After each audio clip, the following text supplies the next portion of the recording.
ครองในร้านหน่อยมดทุกคนเฮามาพบพอกับสาวคู่ตาอีกเนาะในชั่วโมงนี้เป็นชั่วโมงวีซ่าภาษาลาวสาวคู่จะมาพาร้านเดาคำคองตบมือซุ่มเซยคำคองตบมือซุ่มเซยให้ร้านหน่อยได้ฟังกันเนาะโดยก่อนจะเข้าสู่บทเรียนสาวคู่จะพาร้านสร้างบรรยากาศโดยการร้องเพลงก่อนเพลงนี้มีชื่อว่ากิ่งก้านใบเฮามาร้องพร้อมกับสาวคู่ตาและตบมือไปพร้อมกันเด้อเนาะพวกหลานกิ่งก้านใบซาซาใบก้านกิ่งกิ่งก้านใบซาซาใบก้านกิ่งฝนตกลงมาดินฝนตกลงมาดินซาซากิ่งก้านใบซาซากิ่งก้านใบโดยสมเสด็จนพหลานสมงกรสาวกูก็ได้ผ้าหลานดาวข้ามคองเกิบไม้ร้านหน่อยก็ได้เราได้ส่งเป็นวิดีโอมาให้สาวคู่ต่างได้เบิ่งได้ฟังนำเนาะสาวคู่ขอส้มเซยร้านหน่อยเก่งหลายโดยเพื่อบ่เป็นการเสียเวลาเฮามาเข้าสู่คำของเฮาเลยเนาะของร้านเนาะสาวคู่จะเล่าให้ร้านหน่อยได้ฟังก่อนร้านหน่อยตั้งใจฟังเด้อคำคองตบมือส้มเซยตบมือส้มเซยทุกคนเงยหน้าเสียงหัวสง่าถึกอกถึกใจวันนี้มีไส้ทุกคนยิ้มแย้มเพราะว่าเท้าแต้มถือคู่ส้มเซยโดยเฮามาฟังน้ำสาวคู่อีกเนาะคำคองตบมือส้มเซยตบมือส้มเซยทุกคนเงยหน้าเสียงหัวสง่าถึกอกถึกใจวันนี้มีไส้ทุกคนยิ้มแย้มเพราะว่าเท้าแต้มถือคู่ส้มเซยโดยร้านหน่อยตั้งใจฟังอยู่บ่เฮามาฟังน้ำสาวคู่อีกเนาะคำคองตบมือส้มเซย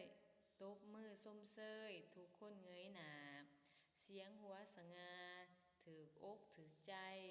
วันนี้มีไส้ทุกคนยิ้มแย้มเพราะว่าเท้าแต้มถือคู่ส้มเซยโดยคำคองเดี๋ยวนี้เนาะมาก็มานักเรียนแต่ละคนมีห้อยยิ้มอันที่ว่าสดใสหรือว่ามีความสุขเนาะพวกหลานเนาะเสียงหัวสง่าน่ะถืออกถือใจนักเรียนที่ว่ามีนักเรียนที่ว่าเรียนได้เรียนเก่งหรือว่าฟังความในครูเนาะในครูก็ย่องย่อซุ่มเซยคนนั้นก็ชื่อว่าเท้าแต้มเนาะพวกหลานเนาะพวกหลานเด้เวลาเรียนหนังสือหรือว่าตั้งใจเรียนหนังสือเนาะด้วยความยิ้มแย้มแจ่มใสหรือว่าถืออกถือใจเนาะเวลาครูเห็นพวกหลานขยันหมั่นเพียรในการเรียนหนังสือครูก็ย่องย่อซุ่มเซยเนาะพวกหลานเนาะโดยหลานหน่อยเด้ตั้งใจเรียนอยู่บ่ตั้งใจเรียนเนาะพวกหลานเนาะได้เฮามาสังเกตเบิ่งรูปภาพนำกันเลยเนาะว่าจะเป็นแนวใดโดยนี่แม่นนักเรียนที่ว่ามีห้อยยิ้มผ้ากันหัวเนาะหรือว่ามีห้อยยิ้มและมีความสุขโดยนี่แม่นนักเรียนมีความสุขในการเรียนหนังสือนำสาวคู่เนาะและมีห้อยยิ้มอันเบิกบานและสวยงามนะพวกหลานเนาะโดยพวกหลานนี่มีห้อยยิ้มที่แบบว่ามีความสุขอยู่บ่เวลาเฮาเรียนหนังสือโดยมีเนาะพวกหลานเนาะและมาเบิ่งรูปภาพต่อไป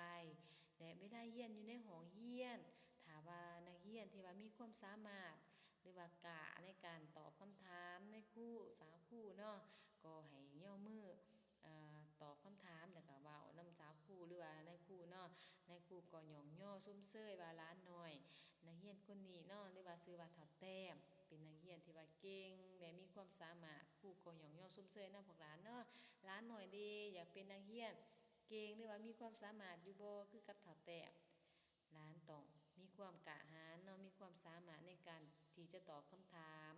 ในครูเนาะพวกหลานเนาะโดยขอให้หลานหน่อยมีความกะหาญและมีความสามารถในการตอบคำถามในครูเด้อพวกหลานโดยเดี๋ยวเฮามาเล่าคำคองนำกันอีกเทื่อนึงเนาะพวกหลานเนาะเฮามาเล่าพร้อมกันเด้อเนาะพวกหลานคำคองตบมือส้มเซยตบมือส้มเซยทุกคนเงยหน้าเสียงหัวสง่าถึกอกถึกใจวันนี้มีไส้ทุกคนยิ้มแย้มเพราะว่าเท้าแต้มถือคู่ส้มเซยโดยสมุนี่สาวคู่กอได้พาหลานเดาคำคองตบมือส้มเซยให้หลานหน่อยได้ฟังกันเนาะหลานหน่อยดีได้ฟังแล้วเป็นแนวไหนเนา ปฏิบัติตามเนาะคือกับเฒ่าแต้มตั้งใจเรียนหนังสือมีความกล้าหาญมีความสามารถในการตอบคำถามเนาะได้ล้านหน่อยกว่าหลายคำย่องย่อนะส้มเชยจากครูเนาะพวกหลานเนาะคือกับพวกหลานได้ทรงเรียกว่าสาวครูในทุกๆชั่วโมงเนาะสาวครูก็ย่องย่อส้มเชยพวกหลานเนาะพวกหลานเก่งหลายโดยสุดท้ายนี้ขอให้หลานน้อย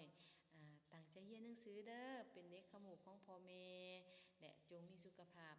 เข้มแข็งเนาะบ่เจ็บบ่ไข้เด้อพวกหลานโดยอยู่เฮือนเป็นเด็กคำฮูบ่ดื้อเด้อพวกหลานเด้อชั่วโมงนี้เฮาเรียนส่ำนี้ก่อนชั่วโมงหน้าค่อยเจอกันใหม่บ๊ายบาย